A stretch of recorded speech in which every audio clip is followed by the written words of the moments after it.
My name is Jason. My name is Tom. And this is a comic strip AP of Monster of the Week featuring the story of Robert Larousse.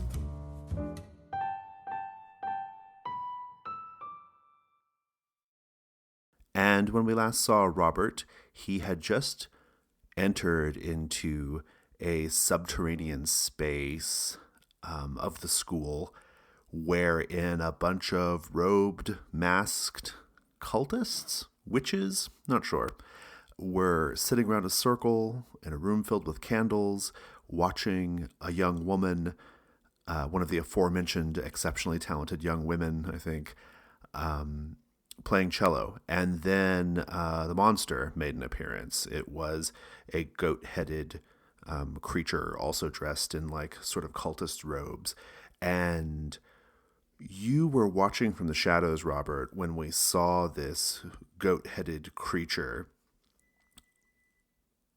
reach into, reach out to this young woman playing cello and put his, what I described as very, very, like, fine, delicate, human-like hands on, like, the back of her neck, like, kind of caressing her shoulders, right? So as you're watching from the shadows, you see that this goat-headed creature, his hands begin to change. You can see them change in the candlelight. They begin to be more claw-like, more talon-like. You see the nails grow and sharpen, and the whole appearance of the creature's hands just become more bestial, right? And I'll remind you, you saw those like sort of gouges taken out of the walls of the stairway going down to this room, right? He looks like he's about to hurt this person. What do you do?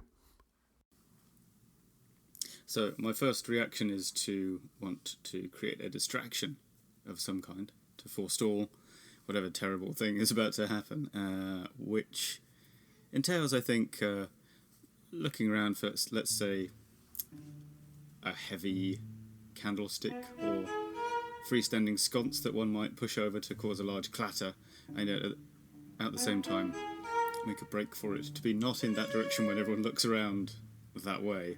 Is there that kind of thing in the vicinity? Yes, I think so. There is a tall candlestick that is about your height and has, it's one of these sort of candelabras that has 6 arms or whatever that holds a pillar candle. And yeah, you can get to that easily. Do you want to try to cause a distraction? Yes, I do. Go ahead and roll act under pressure. There we go, 9. Okay, let's see here. Let me back up and just ask before I tell you what the answer is here. Apart from causing the distraction, what are you trying to accomplish? Are you trying to get the girl out of there, or are you just trying to cause a delay so that maybe you can escape, or what do you have in mind right now? I'm somewhat acting on instinct to help give the girl time to get away herself.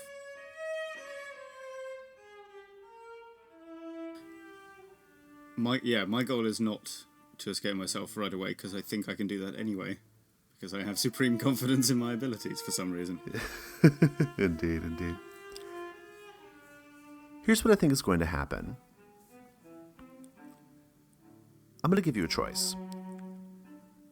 Tom, as a player, there is a door on the other side of the room, okay, which is maybe another entrance into this space, all right? I'm going to give you the choice of, you can cause a distraction, and which will allow her to get away through that door and you to get away through the door behind you, and you're both safe, but you can't account for her anymore. Does that make sense? Yeah. Maybe she's still in danger or whatever. Or I'm going to let her get away from the direction you came in, but you have to kind of stand there in defense for a bit to allow that to happen. The choice is yours. Yeah, nicknamed the Phantom, remember? So I will be doing the escaping in different directions, I think. That's great. Just give me the full scene. Just kind of narrate how this all looks. Okay, so I'm imagining that the central performance space is brightly lit with, one could presume, hundreds of candles. And then around that is a darker kind of passage, which is behind a series of wide arches. So I'm still in the dark area, they're all in the light bit, and that's where I'm pushing over one of the few candelabra out there. So when that happens, there's a big crash, and I dart a couple of arches along, away from that. Everyone in their robes and masks turns around. I assume they're shocked, it's impossible to tell. And as they're all looking over there, the girl, of course, is facing kind of the wrong way, so she looks around and sees me. I don't really have a message for her that I can convey via gesture, but I think she'll sense the opportunity, and she just pushes the cello down with a big thong noise which will alarm anyone who's ever owned a cello, and then she makes a break for that far door, and I retreat into the shadows. And I think what was going on here, just to kind of put a fine point on it for maybe the home viewing audience, right? I think she was in some kind of trance, right, while she was playing the cello. And you making that loud clang, like, kind of snapped her out of it, right? Which kind of gave her the wherewithal to get out of there. So I think that's kind of what was going on there, if that sounds good to you. Sure. And before my hasty departure, I have kind of one thing I should mention, I think, which is that the breaking in move that we did last time. Now, one of my results was that I would find what I was looking for. Now, I'm not sure that I specifically came looking for a goat monster, so... This is true, yeah. Is there any sign, perhaps, to the whereabouts of, say, the skull of a saint, or the reliquary that used to contain it, or still does? Yes, but you're not going to be able to get a hold of it. I think you'll see a sort of like altar space towards the back of the room, and you'll see that box. You recognize it from Anastasia's picture.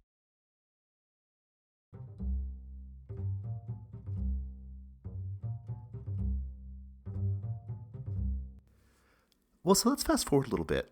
It's probably not safe to stay in the school right now, right? I mean, these people, whoever they are, they're going to be roaming around and they're going to be looking for you. You kind of have lost the element of surprise here. Once you get back up to that office, back up the stairs from which you came, where do you go? What do you do? For safety's sake, I'll begin by just taking the route back by which I came, so that I don't get lost or run up against a dead end with a locked door in it. And, of course, I know that I hope there's still an open window in the girls' dormitory over in the West Wing. Let's just abstract this whole sort of sequence of escaping by just giving me an act under pressure. Sure.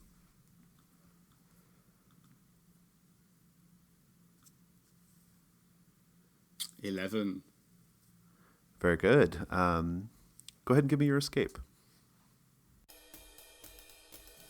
So yes, there's a panicked escape up the stairs, out of the darkness, into the light, such as it is, of the corridors, and then Robert sprints surprisingly quietly along all the corridors and rounds a corner by, hanging onto the balustrade of a staircase, and runs right past that dog that we saw before, who just goes, and then starts going Right, woof, woof, and giving chase, but in a kind of friendly way. It really is a terrible guard dog. And then the next thing we see is Robert just coming slightly too fast out of that bedroom window. He should be climbing down carefully, but he swings down, hits the wall a little heavily, drops down onto the gravel, has to steady himself with one hand, and then breaks through the ornamental garden into the darkness. We just see a single silhouette hopping over a wall with the city beyond it. I think before we close the session, I think maybe as we see Robert kind of quickly making his way down the streets of Rome, probably very fast initially, so until you kind of get away from the school, and then a little more casually once you're kind of around more people and more public spaces. I'd like to know mostly just how are you feeling right now, Robert? I mean, you kind of made friends with Cynthia a little bit, very briefly, right? and you now know there's like something really bad going on there. This ended up being more than just a regular old heist, right? So, I mean, you had a sense of that already, but now you you have it's confirmed for sure, right? So, just what are you feeling? What are you thinking? There is an uncomfortable. There is an uncomfortable heaviness in the pit of my stomach. This isn't the first strange and terrible thing that I've encountered, as we discussed very early on. But as you say, yeah, there are people who, I don't know them particularly well, but they're right there living in the lair of a monster. I mean, that first encounter that I had with the supernatural, a vampire in New York, that was just some kind of aristocratic figure living in a high up lair by itself, but this is a monster that has its own larder full of prey, and that makes me feel very, very worried. A larder full of prey. That's a good turn of phrase. Let's leave it there. I will be interested to hear what your next move is, Robert.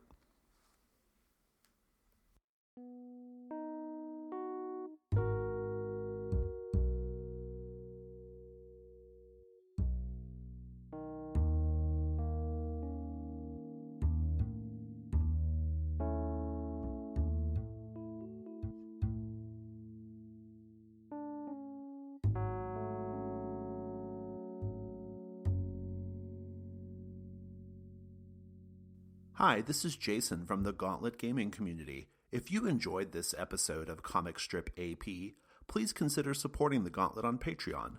Our page can be found at patreon.com/gauntlet.